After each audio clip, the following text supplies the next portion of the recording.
თუ ცოლმა გადაგიყვარა, კი აგრესიულება გადანაშაულებს და თუ დაშორებას აპირებს, რისი გაკეთება შეიძლება. პირველ რიგში რა თქმა უნდა სწორი დიაგნოზი უნდა დავსვათ, რომ მივხვდეთ რატომ გადაუყვარდი. აქ კი არსებობს 4 ყველაზე გავრცელებული სცენარი. პირველი, მამაკაცი იყო ზედმეტად მკაცრი და შემდეგ რაღაც მომენტში უცებ ჩაისვარა. ანუ შენ გრძნობდი გარკვეულ ძალაუფლებას და ზუსტად იცოდი რომ ქალი შენზე მიჯაჭვულია. სასიყვარულო ურთიერთობებში არანაირი თანასწორობა არ არსებობს. აბსოლუტურად ყოველთვის ერთმა პარტნიორმა იცის რომ მეორეს ეგ ურთიერთობა უფრო მეტად სჭირდება და შესაბამისად უფრო მეტად იჭიდება. ეგ კი სამსახურში უფროსის და ხელქვეითის ურთიერთობას ჰგავს. მათ შეუძლიათ მეგობრობაც, ერთად გართობაც, რაღაც ცხოვრებისეული პირადი საკითხების განხილვაც. მაგრამ როდესაც ჩნდება კრიტიკული სიტუაციები, გაუგებრობა და უთანხმოება, ყველა იმ პოზიციიდან იწყებს მსჯელობას, რა პოზიციასაც იკავებს. ხო და ამ პირველ სცენარში უფროსი იყო მამაკაცი. მაგრამ უკონტროლო ძალაუფლება ადამიანში თრობას იწვევს და ის ნელ-ნელა ობიექტური რეალობის ადეკვატურად აღქმის უნარს კარგავს. შედეგად მამაკაცი იყო მკაცრი იქ, სადაც სიმკაცრე არ იყო საჭირო, გადამეტებული იყო. ქალი კი მაგ უსამართლობის შეგრძნებას აგროვებს და ერთმშვენი ერთ დღესაც შესარიგებლად აღარ მოდის. ქალის დისტანციაზე გასვლა კი მამაკაცში მომენტალურად იწვევს ოქსიტოცინის გამოყოფას. ამდენი წლის განმავლობაში მამაკაცს პირველად უჩნდება იმის სურვილი, რომ ქალს აქეთ თვითონვე შეურიგდეს. და ეს უბრალოდ ოქსიტოცინი მუშაობს მასზე, ცვლის შენს შინაგან მდგომარეობას, შენს განწყობას და ფიქრების თანმიმდევრობას. შედეგად გიჩნდება სურვილი, რომ ქალს შეურიგდე. და თუ ქალი არ გირიგდება, შენს ბიოქიმიაში განგაშის ზარია, სასწრაფოდ რაღაც არის მოსაფიქრებელი და გასაკეთებელიო. რაც თავისთავად კიდევ გაშვებინებს შეცდომებს. რა ვითარება მივიღეთ? როდესაც უფროსი არაადეკვატურად და უსამართლოდ იქცევა, ქალი მას ემორჩილება ზუსტად იმ მომენტამდე, სანამ მისი დაკარგვის შიში აქვს. მაგრამ როგორც კი შენ სისუსტეს დაანახებ, მზად უნდა იყო რომ თქვენი ურთიერთობა ისეთი, როგორიც მანამდე იყო, აღარასდროს იქნება. ახლა უკვე შენი ცოლი ზის მეფის ტახტზე. რაც ნიშნავს არაადეკვატური მმართველის წინააღმდეგ აჯანყებას და ბუნტს. მაგ დროს შენ გაფიქრებული სახით ცდილობ მის გადარწმუნებას. შენ ეუბნები მას, მოდი ისე ვიყოთ, როგორც ადრე ვიყავით. მე ვხვდები რომ დამნაშავე ვიყავი და ბევრი შეცდომა დავუშვიო. მაგრამ არა, ეგ ეგრე არ მუშაობს. ქალში მთელი ის დაგროვებული ნეგატივი თავზე ჩამოგენდრევა. შენ ყველა წვრილმანს და ყველა დეტალს გაგიხსენებს. მის თვალებში შენ დაინახავ კრისტალიზებულ რისხვას, რომელიც სულ უფრო და უფრო მოიმატებს.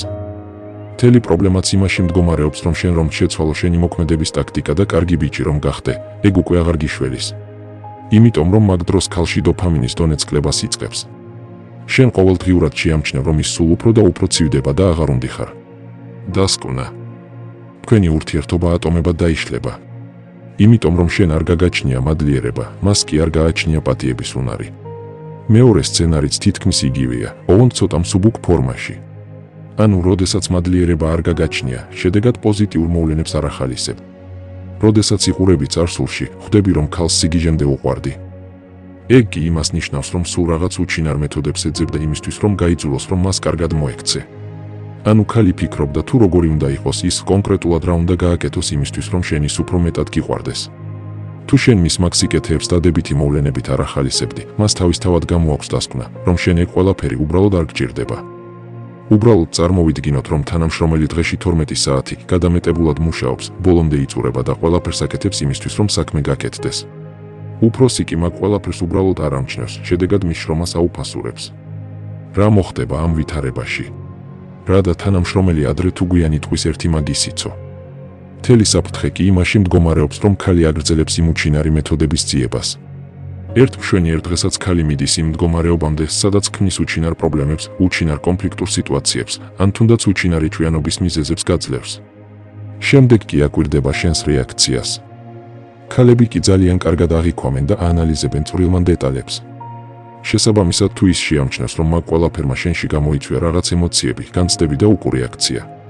ან თუნდაც თუ აქეთ წახვედი მასთან შესარიგებლად, ესე იგი შენი ემოციების მართვის მეთოდი ნაპოვნია. ახლა კი დეტალურად წაიკითხავს და შეიმეცნებს მაგ მეთოდის გამოყენების ინსტრუქციას. და აქაც ზუსტად იგივე ძაღლის თავი მარხია, რაც პირველი სცენარის შემთხვევაში. თუ შენ უცებ კარგი ბიჭი გახდები, ქალი შენს მაგ ახალ ქცევის სტრატეგიას მიაბამს მის დესტრუქციულ ქცევას. ის აი ასე ბანალურად ფიქრობს, როდესაც მე კარგად ვიქცეოდი, მას სულ ფეხებზე ეკიდა. ხოლო როგორც კი დესტრუქციული ქცევა დავიწყე, ეგრევე კარგი ბიჭი გახდა. მე კი კარგი ბიჭი მინდაო.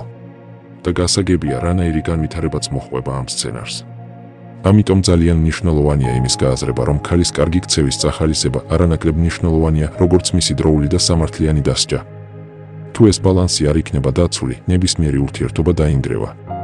მესამე სცენარი, როდესაც მამაკაცი მიზანმიმართულად თავისივე ხელებით აფუჭებდა ურთიერთობას. ესეც საკმაოდ გავრცელებული სცენარია, როდესაც მამაკაცს კარგ და კეთილ ურთიერთობაში წყინდება. იწყებს უაზროდ ჩხუბს, იგონებს მიზეზებს, რომ იეჩვიანოს, ღალატობს და ასე შემდეგ. როგორც კი ქალი დაახვევინებს, მერე ამბობს ეს რა ჩავიდინე, სასწრაფოდ უნდა დავაბრუნო. ყველაზე სახალისო კი ის არის, რომ მას იმის სჯერა, რომ სადღაც შემთხვევით დაუშვა შეცდომა. ანუ შენ შეიძლება შემთხვევით ადამიანს ფეხზე დააბიჯო. ან შემთხვევით ჭიქა გაგივარდეს ხელიდან, დავარდეს და გატყდეს. შეიძლება შემთხვევით ნეკა თითი გაარტყა საწოლის კიდეს. და თურმე კიდევ შემთხვევით შეიძლება სახეში აფურთხო ქალს, რომელსაც უყვარხარ. იმედი მაქვს, რომ ხვდები მაგ ლოგიკის აბსურდულობას. შესაბამისად, თუ ეს შენი შემთხვევა, მაშინ პირველ რიგში უნდა გამოუწყდე შენს თავს, რომ ეგ არ არის არანაირი შემთხვევითობა. შენს თავში სერიოზული დისბალანსია. შედეგად ეძებ ავადმყოფურ ურთიერთობას არაადეკვატურ ქალთან, რომელიც შენში ემოციურ ატრაქციონს გამოიწვევს. შენ ამ ეტაპზე არ შეგიძლია ნორმალური ურთიერთობა. შენ მაგ დესტრუქციულ, ჩაკეტილ წრეში იმყოფები, სადაც თუ კარგი და ნორმალური ცოლი გყავს, ესე იგი არაადეკვატური საყვარელი უნდა გაიჩინო. თუ არ არის ფრონტზე საყვარელი, მაშინ სახეში უნდა აფურთხო ცოლს, იმიტომ რომ არ იწვევს შენში ემოციურ ატრაქციონს. მაგრამ როგორც კი შენი ცოლი მიგიხვდება მაგას, ან როდესაც უბრალოდ დაშორება მოუნდება, იმ მომენტშივე შენ მოსიყვარულე, გალანტური, რომანტიკოსი და მზრუნველი ხდები. სამწუხაროა, მაგრამ მამაკაცთან ნახევარზე მეტი ცხოვრობს ზუსტად ამ პრინციპით. რაც უფრო უარესია ქალი და რაც უფრო უარესად იქცევა, მით უფრო იზიდავს მას და მით უფრო უყვარდება. მეოთხე სცენარი კი არის ის, რომლითაც ყველაზე ხშირად მოდიან კონსულტაციაზე. როდესაც მამაკაცს უყვარდა ცოლი, აფასებდა, ხელის გულზე ტარების რიტუალებსაც არ აკლებდა და არც ღალატობდა. მაგრამ ქალს მოსწყინდა ეგ ყველაფერი. იმიტომ რომ ის პრობლემურ ქალთა ერთ-ერთ ტიპაჟს მიეკუთვნება. მამაკაცები ვერ ხვდებიან ქალის რეალურ ემოციურ დაკვეთებს. მამაკაცთა სრული უმრავლესობა ფიქრობს, რომ ქალთა სრულ უმრავლესობას უნდა სიყვარული, სითბო, კომფორტი, შვილების აღზრდა და ასე შემდეგ. მაგრამ ეგ არ არის მასზე. ახლა მაინც უნდა გაახილო თვალები და მიიღო ის ფაქტი, რომ თანამედროვე რეალობაში ადამიანთა უდიდესი ნაწილი ურთიერთობას იწყებს იმისთვის, რომ რაც შეიძლება მეტი ეგოისტური, პირადი სიამოვნება მიიღოს. ყველა შენი ქცევა, ყველა შენი სიტყვა, აბსოლუტურად ყველაფერი ახდენს გავლენას ქალის ბიოქიმიაზე.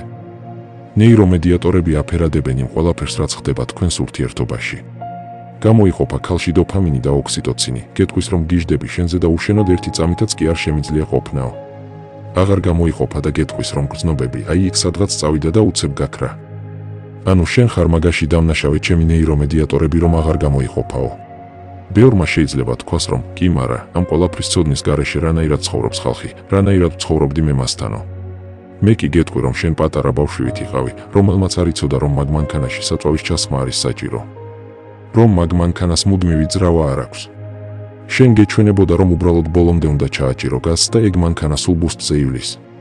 სადამდე მივყავართ ცხოვრებისადმი, ობიექტური რეალობისადმი, მაგ შეზღუდულ სუბიექტურ ხედვებს. სადამდე და ეგ საწვავი გათავდება, ძრავა კი ჩაქრება.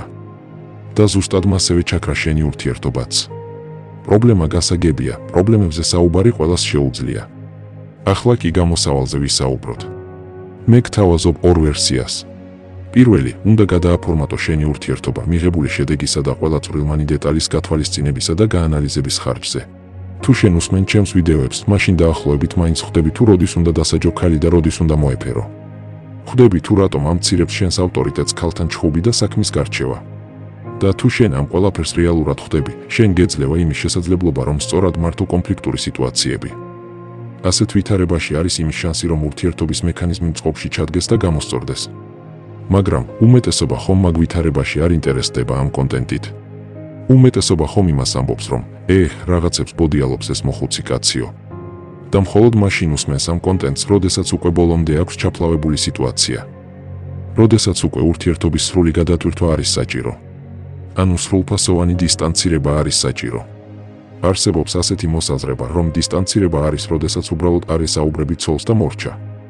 ეგ ყველაფერი მასეთი მარტივი რომ ყოფილიყო, მაშინ ყველა მასე იზამდა და ეგ იმუშავებდა.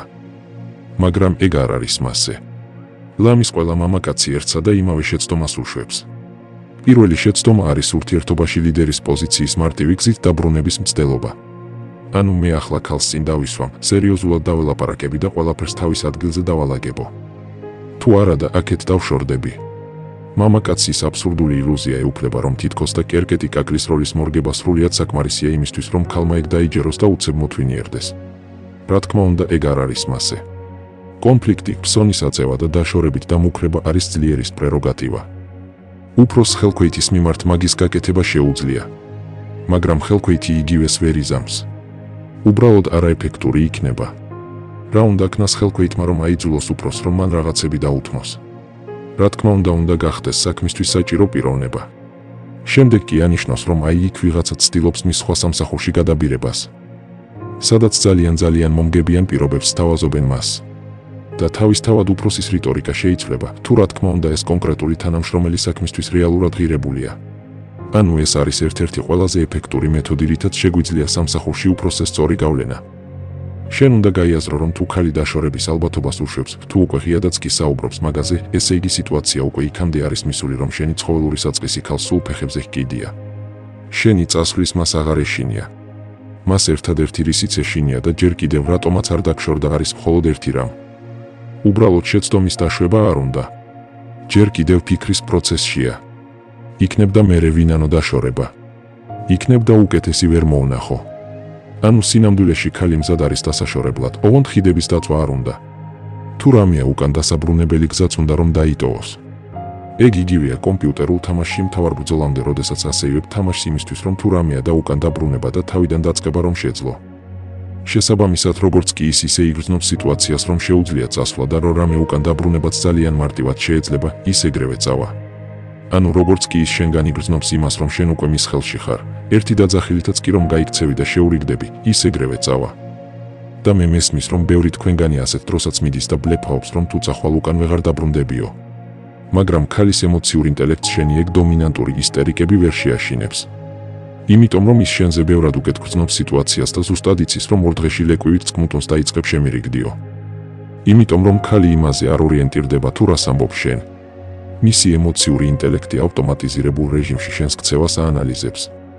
ბოლო კვირების ან თვეების მანძილზე შენი ქცევის თანმიმდევრობას და დინამიკას აანალიზებს ყველა წვრილმანი დეტალით. და ეგ ყველაფერი უქმნის მას შესაბამის ემოციურ განწყობას და ეგ ყველაფერი სცემს მას თავდაჯერებულობას და არათუ შენი სიტუაციური საუბრები და მით უმეტეს ისტერიკები. და აქაც ისევ იქამდე მივდივართ, რომ სწორი დისტანცირება არის ყველაზე ეფექტური მოქმედების მეთოდი. სადაც შენ ძალიან მშვიდად და ნეიტრალურად იქცევი. შენ საბაზისო კეთილმოსურვებაც კი შეგიძლია რომ შეინარჩუნო. მაგრამ მეტი არც არაფერი. ერთის მხრივ ის გრძნობს რომ გკარგავს. მეორეს მხრივ კი ის ადეკვატურ ადამიანს ხედავს და არათუ დასტრესილ განრისხებულ მაიმუნს. მეორე შეცდომა არის ქალის ქცევაზე სარკისებრივი ეფექტით მორგება. თუ არ მწერს, არც მე მივწერ. თუ ტელეფონზე საუბარი უნდა, მაშინ დაველაპარაკები. თუ დასვენების დღეებში უნდა რომ ერთად ვიყოთ, რატომაც არა. მამაკაცს ეჩვენება, რომ მსგავსი ტიპის ურთიერთობის შედეგი ის არის, რომ ქალი მას ვერ დაივიწყებს. გონია, რომ ამ მეთოდით ამცირებს იმის ალბათობას, რომ ვინმე ჯემალი გამოჩნდეს მის ცხოვრებაში. სინამდვილეში კი ყველაფერი სრულიად პირიქით არის.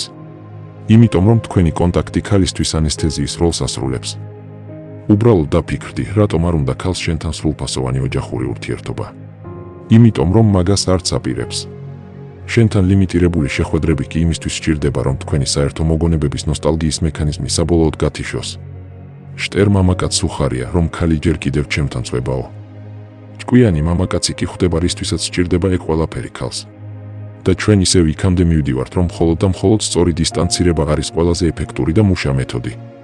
მესამე შეცდომა არის დემონსტრაციული წყენა და ზიზღი. საქმე იმაშია, რომ შენი მხრიდან ნებისმიერი ტიპის აგრესია ქალს აწვდის მხოლოდ და მხოლოდ იმ ინფორმაციას, რომ არ ხარ მის მიმართ გულგრილი. და მე მესმის, რატომაც გინდება შენ მაგ ყველაფრის კეთება. ფაქტიურად ღალატობს ქალი, დაშორება ხომ ღალატის ტოლფასია. და თან ისე იქცევა, რომ თითქოს და არაფერი სერიოზული არ ხდება, ყველაფერი რიგზია. შენ კი მაგ მომენტში მენტალურად განგრევს ეგ მოვლენა. უბრალოდ ვერ ძლებ, როდესაც ქალში ხედავ მაგ გულგრილობას. შედეგად გიჩნდება ცდუნება, რომ დაანახო ქალს თუ რამდენად ცუდად გრძნობ თავს. რამდენად გატკინა მან. ყველაზე სამწუხარო კი ამ ყველაფერში ის არის, რომ მაგით მხოლოდ და მხოლოდ დაეხმარები მას, რომ საბოლოოდ დაგივიწყოს. ერთის მხრივ ის ხვდება თუ რამდენად ხარ შენ მასზე ემოციურად დამოკიდებული. მეორეს მხრივ კი ნეგატივი, რომელსაც აფრქვევ, ეხმარება მას ყველა იმ სიკეთის დავიწყებაში, რაც თქვენ შორის იყო. მეოთხე შეცდომა არის, როდესაც შენ გამოიჩინე სიმამაცე, დაიწყე დისტანცირება და ქალის პროვოკაციაზე წამოეგე. რატომ ხდება ეგ? იმიტომ რომ ქალი გრძნობს, რომ კარგავს შენზე კონტროლს. მის ბიოქიმიაში განგაშის ზარია. რა ვარიანტები აქვს ქალს მაგ დროს? პირველი, საცდელი დაახლოვება შენთან. მეორე, შენი ემოციებზე აგდება და დასტრესვა, რომ ეჩხუბო მას. მესამე, დემონსტრაციული გულგრილობა, რომ თითქოს და უკვე სულ ფეხებზეც კიდი ხარ. თუ შენ რომელიმე ამ პროვოკაციაზე წამოეგები, ჩათვალე, რომ დისტანცირების სცენარი რამდენიმე ნაბიჯით უკან მიდის. ზოგჯერ ნულდება კიდევაც. იმედი მაქვს, რომ ხვდებით, რომ მე ვიდეოების მეშვეობით უნივერსალური რეკომენდაციების მოცემას ვცდილობ. აქ ამაზე მეტი რეკომენდაციის მოცემა არ იქნება მიზანშეწონილი. არსებობს გარკვეული დეტალები და ნიუანსები, რომლებიც ინდივიდუალური მუშაობის შედეგად უნდა გაირჩეს. რადგან ერთმა რჩევამ შეიძლება ერთ სიტუაციაში კაცს დაეხმაროს, მეორე სიტუაციაში კი პირიქით ზიანი მიაყენოს. ზუსტად ამიტომ გაწვდით ამ მოკლე ვიდეოებში მხოლოდ უნივერსალურ ინფორმაციას. თუ შენ უფრო მეტი ინფორმაცია გჭირდება ამ საკითხთან დაკავშირებით, მაქვს ასევე ფასიანი ვიდეო კურსებიც, სადაც ბევრად ვრცლად და ბევრად დეტალურად არის ეს და კიდევ ბევრი სხვა რამ. ვიდეო კურსების კატალოგის ბმული აღწერაში და პირველ კომენტარშია. შესაძენად და ონლაინ ან პირად კონსულტაციაზე ჩასაწერად მომწერეთ WhatsApp-ზე.